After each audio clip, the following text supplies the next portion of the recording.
Thank you so much, Chamberlain. Good morning, everyone. Welcome to Business Morning on Sunrise Daily. We do just about 30 minutes of business before we head back to the Sunrise Daily studio. We start from the global space. That's where we're starting today.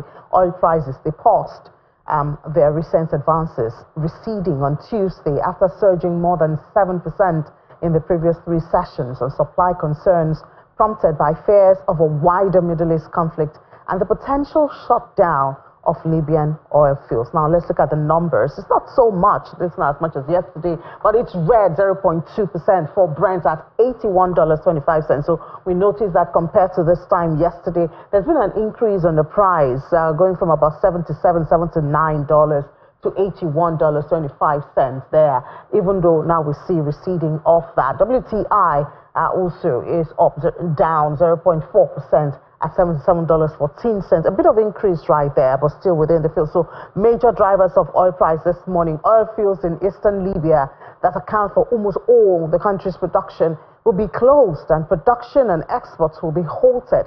This is according to Eastern Bay's administration after a flare-up in tension over the leadership of the central bank in that country. There was no confirmation from the country's internationally recognized government in Tripoli or from the National Oil Corp, which controls the country's oil resources. Also, bearish sentiment for global oil demand could weigh on oil prices, with Chinese demand having an outsized impact.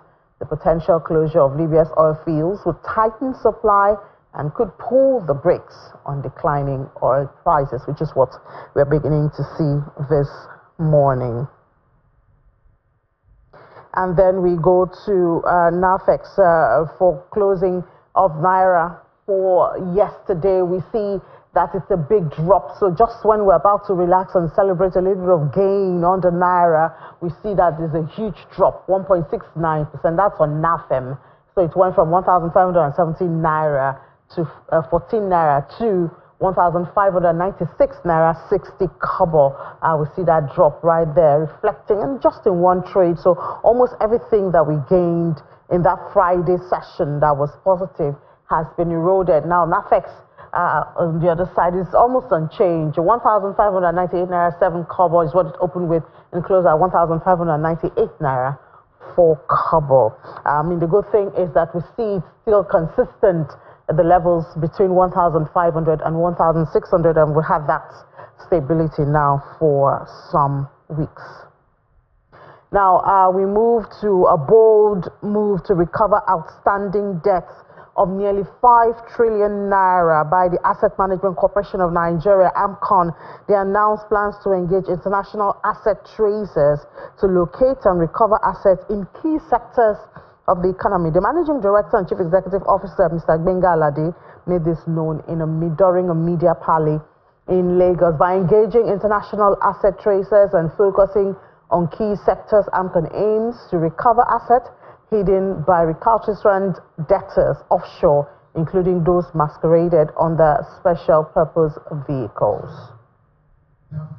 AMCON being a government agency requires utmost transparency and integrity. Another area we're concentrating on is oil and gas. We know how important that sector is to Nigeria.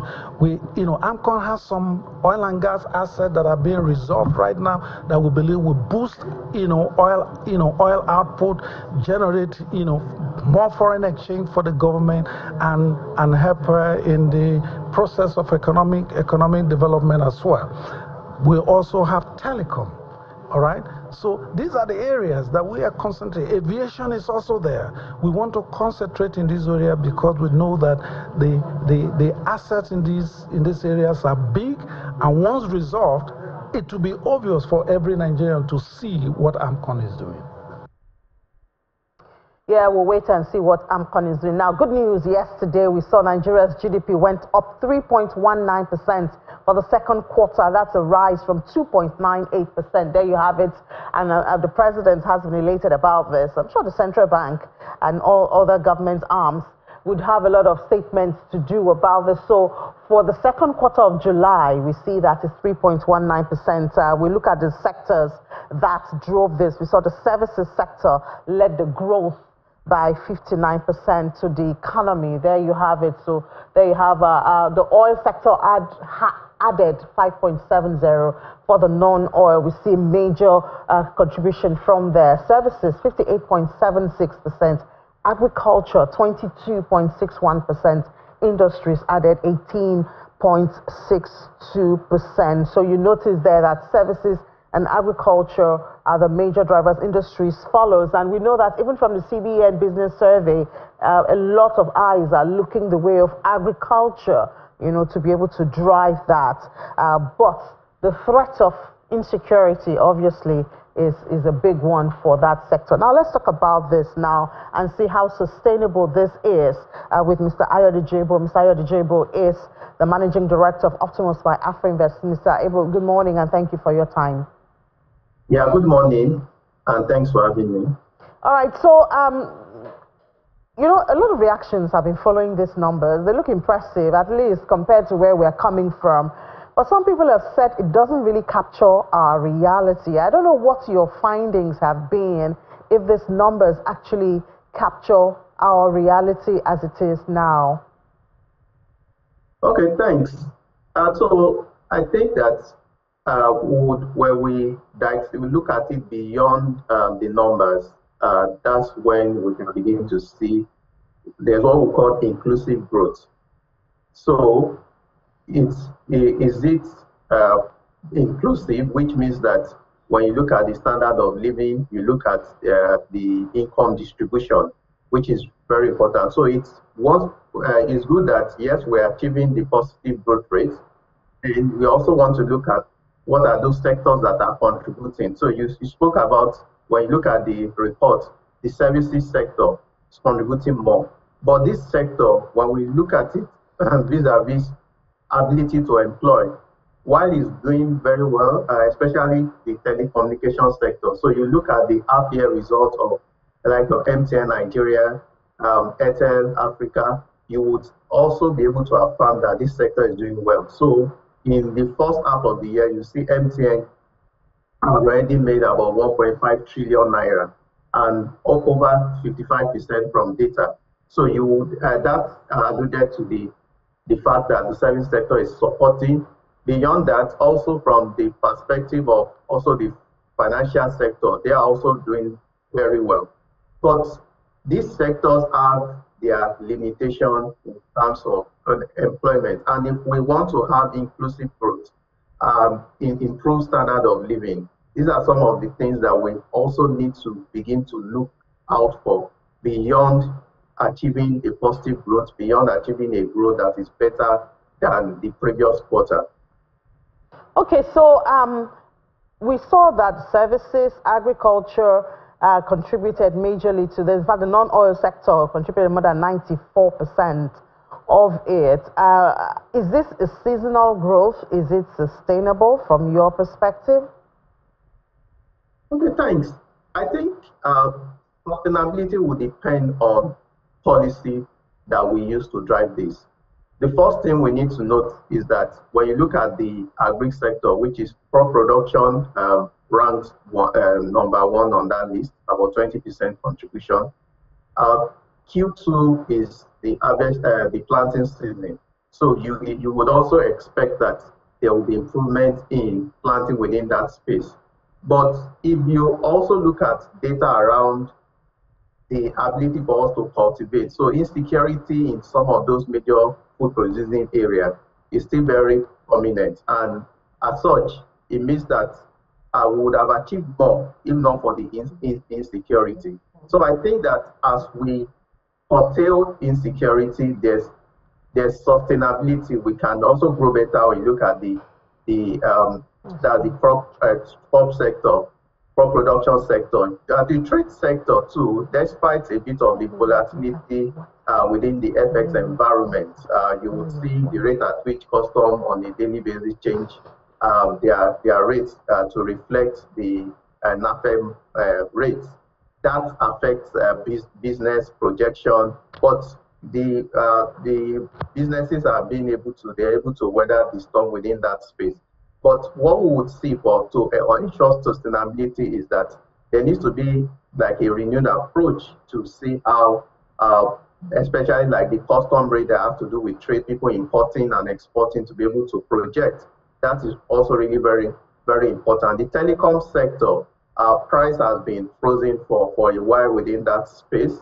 What's the probability or what's the roadmap to ensure that the businesses within that space don't also begin to suffer based on the price freeze? So these are some of the things that would ensure and that would sustainability. Inclusive growth is really critical. Creating that enabling environment, infrastructure. These are some of the boosters that I think that if we do this, there's nothing stopping us from growing at 5% per year if we're able to put in those things in place.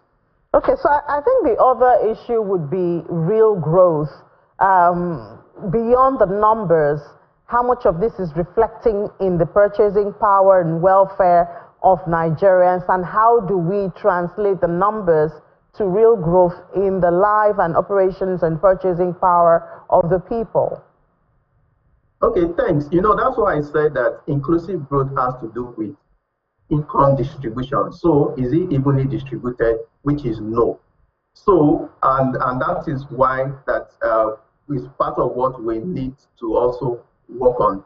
Yes, the economy is growing, but how many Nigerians are actually benefiting from this? Inflation rates at 33.4%, which is really very high. So when you talk in terms of purchasing power, that is really being affected. Customers' wallet continue to be constrained.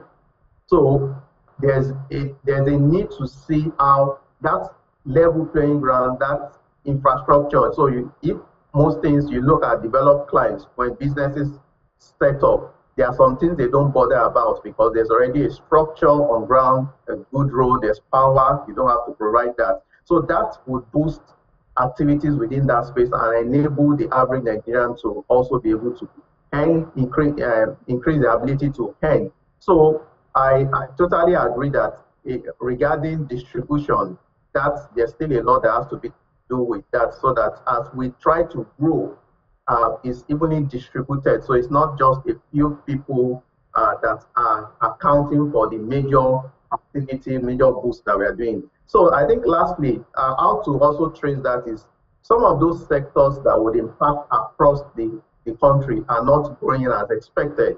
So you see the telecoms carrying the day. How many staff can they employ?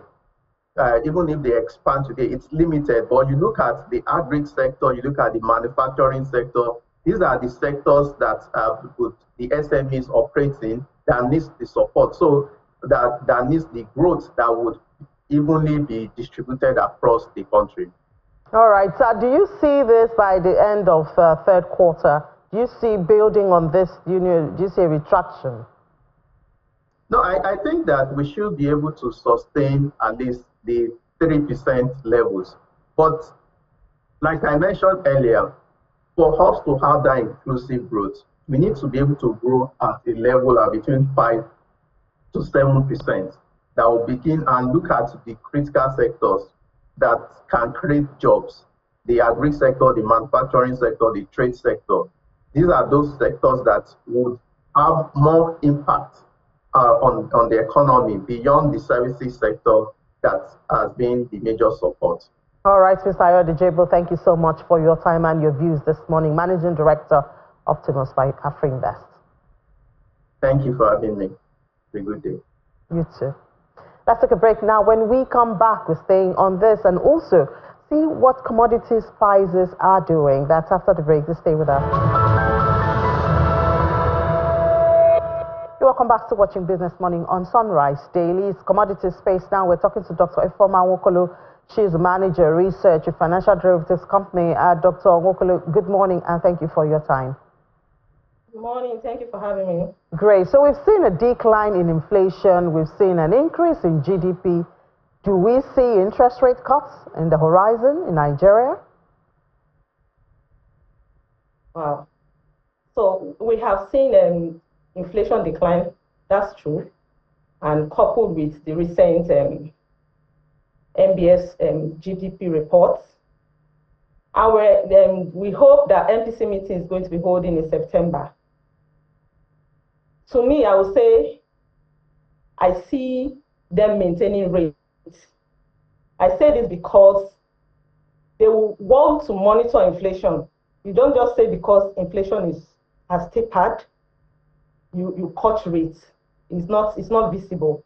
So what we are likely to see is that they are likely to maintain rates in order to monitor the inflation trend over time. And probably September meeting is likely, okay, they are meeting again in November.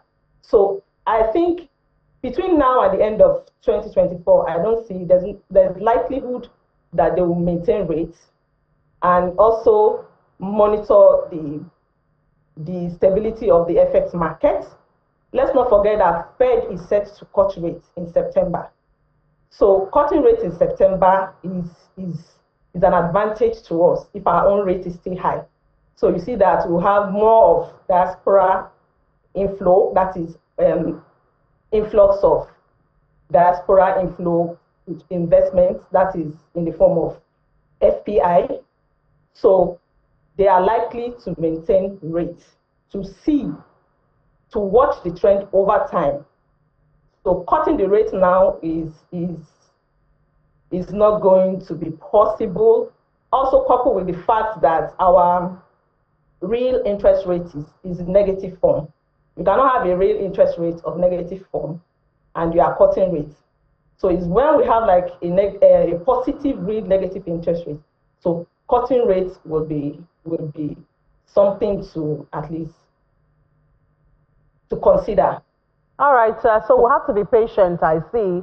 We're not like the US at this time. Let's put our eye on commodities now, oil. We see that there's a threat to supply coming from Libya, you know, where because of the protests and the anger with the CBN issues, they might that might affect production in the coming days. So we see that Brent is down as well as WTI. What does this mean for Nigeria at this time? Okay, the increase in Brent is basically because of demand and supply dynamics. You see that there's a shortage in supply and demand is high. So it's going to benefit us because you see that oil is a major foreign inflow to the government. So this is going to not only impact our external reserve, it's also going to have an impact on our FX supply. And the pressure on FX supply will be at least the minimal because we're going to have more supply. And this will also impact our oil sector. Because in the recent time, we have seen that the GDP that came out showed that the oil sector grew by about 10%. So it's a plus for us. It will help us to at least export more oil, make more gains, and also boost our FX market and our reserve. Yeah, talking about FX, I wonder if you've seen that story that the NNPCL has started exporting gas to China and Japan. I guess that should be good news for us, even though some people are saying, well, are they done with domestic demands? But I mean, that should be one way of getting more FX into the country. Yeah, it's one way of getting FX to the country, yes. But if we talk about our domestic demand, we also need it here in Nigeria. So the quantity, it depends on the quantity being exported, but I do not see any crime or harm in that, because we need FX inflow right now in order for Naira to appreciate. So if Naira appreciates, so it is going to be a big plus for us. So it's not going to do any harm to the domestic markets for now. It's a temporary stop anyways, until when the geopolitical tension is calm. I think it's not be a continuous stop. All right, Dr. Ifeoma Nwokolo, thank you so much for your time. Thank you for having me. Let's take a break now. When we come back, we'll do the market before we head back to the Sunrise Daily studio. Welcome back. It's, well, the last lap of Business Morning on Sunrise Daily. We see a little bit of the market numbers from yesterday. I'm so glad to have a green market to be reporting at the close of trade yesterday. I hope I have that smile on my face at the close of trade today. So the All-Share Index was up 0.07%, sustaining the 96,000 level that was recovered intraday yesterday, and 36 billion naira added to the market cap, so we closed at 55.165 trillion naira. And yes, Boa Food was a major one yesterday. Volume in the green, value in the red, but deals, so we see just 19% increase in volume, 25% increase in the number of deals that took place yesterday. And these are the top trades. Japan Gold contributed. We saw oil and gas closing in the positive. Japan Gold was a major driver to that. FCMB and Veriscap also top trades. But the interesting one yesterday, I believe, was Boa Cement. Was a major one, as well as O&O. O&O also contributed to that counter. So we saw the oil and gas counter close at 0.73%. Insurance was positive, more than 1%. Penny stocks gaining strength, we see. Industrial goods marginally up 0.01%. Just banking is what we saw profit taking on after they recovered the day before. So that's what the market looked like yesterday. The smaller unlisted market yesterday also was very positive. 2.39% increase on the volume. Value 61.7 at 460.49 billion. 55 deals took place. Stocks traded was unchanged at the close of yesterday's trade. As we always do, we'll give you fresh numbers at 1 p.m. during Business Incorporated. You don't want to miss it. I'll be here with Anyete Edet, and we'll take you around the world of business in 55 minutes. For now, let's head back to the Sunrise Daily studio.